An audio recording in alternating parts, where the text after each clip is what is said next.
Bueno, en esta ocasión vamos a hablar un poco del neuroblastoma, del ganglioneuroblastoma y del ganglioneuroma. Estos tumores tienen en común que todos se originan a partir del tejido simpático, de la cadena simpática. Por lo tanto, estos tumores pueden localizarse en cualquier parte del cuello, del mediastino posterior, también en las glándulas suprarrenales y retroperitoneo, así como en pelvis. Estos tumores están formados por dos tipos de células, los gangliocitos, que son células maduras, y si el tumor contiene predominantemente gangliocitos, se conoce como ganglioneuroma. Si el tumor tiene gangliocitos y neuroblastos, perdón, los neuroblastos son células inmaduras, se considera como un tumor de malignidad intermedia y es el ganglioneuroblastoma. Y finalmente, si el tumor tiene solamente neuroblastos o predominantemente neuroblastos, se denomina neuroblastoma. Es la forma más inmadura de estos tres tipos de tumor, el de peor pronóstico y el que tiene mayor malignidad. Al neuroblastoma y al ganglioneuroblastoma se los agrupa en el mismo grupo, ya que comparten ciertas características como el potencial maligno, la inmadurez, características por imagen, secretores de catecolaminas, entonces se los agrupa en un mismo grupo. El neuroblastoma específicamente es el tercer tumor más frecuente en la edad infantil por detrás de la leucemia y de los tumores del sistema nervioso central. Se diagnostica a una edad media de 22 meses y más del 95% de tumores se diagnostican en los 10 primeros años de vida. Ambos tumores, como les había dicho, tienen un potencial maligno y al agruparlos en el mismo grupo se los divide más bien según su pronóstico, en tumores con pronóstico favorable y no favorable. Histológicamente existe un sistema de gradación que es el sistema de gradación de Shimada, el cual toma en cuenta las características histológicas como la presencia de estroma, que las células tengan mucho estroma, sugiere que son células más maduras y por tanto un pronóstico favorable. También toma en cuenta el índice de mitosis y cardiorrexis, lo que aquí está como MKI. Entonces, el índice de mitosis y cardiorrexis, cuanto más alto es, igualmente peor pronóstico.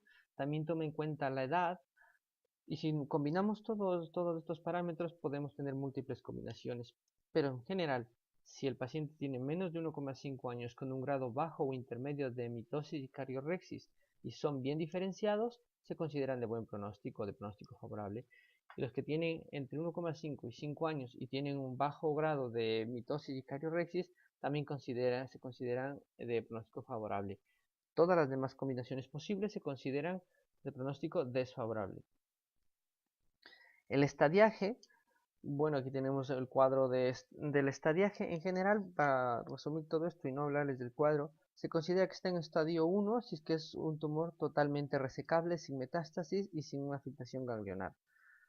Si el tumor se mete en el canal raquídeo es un estadio 2 y se infiltra en la médula ósea es un estadio 4, eso de manera general.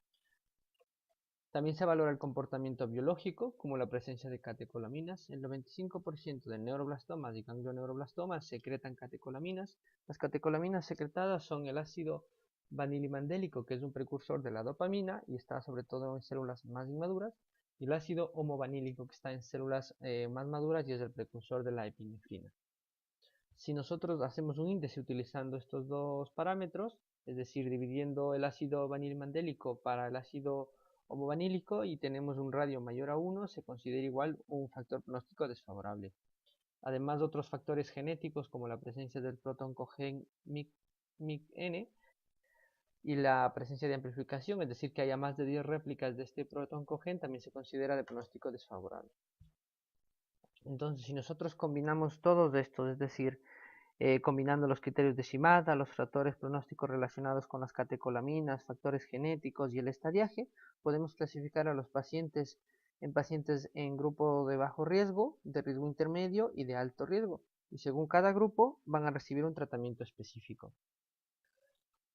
Ahora centrándonos en radiología, las características patológicas groseras de estos tumores inmaduros, hace que sean tumores con una alta tasa de replicación, es decir, van a ser tumores sólidos de gran tamaño, alrededor de 10 centímetros de media al momento del diagnóstico.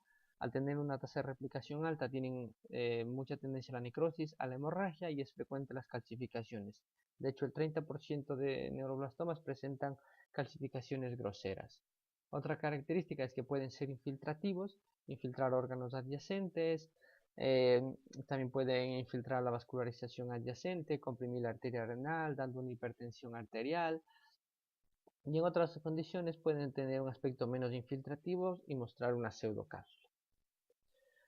El realce suele ser variable, suele ser hipo o hiperreal, o pueden presentar hiperrealce, o sea, pueden tener una características de realce distintas, es muy variable. Aquí podemos ver, por ejemplo, una calcificación en una masa paraespinal derecha con áreas de necrosis, con un realce intenso transmisión de contraste.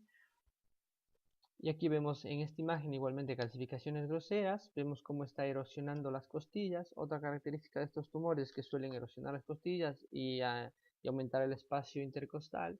Además es muy frecuente que tengan invasión intrarraquídea, como vemos en la segunda imagen. También suelen metastatizar. Cuando existe metástasis al hígado puede ser una metástasis difusa, sobre todo cuando estamos hablando de un estadio 4S. La metástasis difusa hace que el hígado tenga un aspecto aumentado de tamaño y un aspecto heterogéneo y puede ser muy difícil de verlo en el TAC, por lo cual la resonancia suele ser de ayuda, donde se ve el hígado heterogéneamente hiperintenso en T2. Otra forma de metástasis es la forma focal. La forma focal, como vemos en esta imagen, aparece una lesión, en este caso una lesión hipocaptante, que es metástasis de una masa que depende de la glándula suprarrenal derecha que cruza la línea media. Las metástasis pulmonares también pueden ser nodulares o difusas. Cuando son difusas pueden tener el aspecto de una condensación. La infiltración de la médula ósea también no es infrecuente.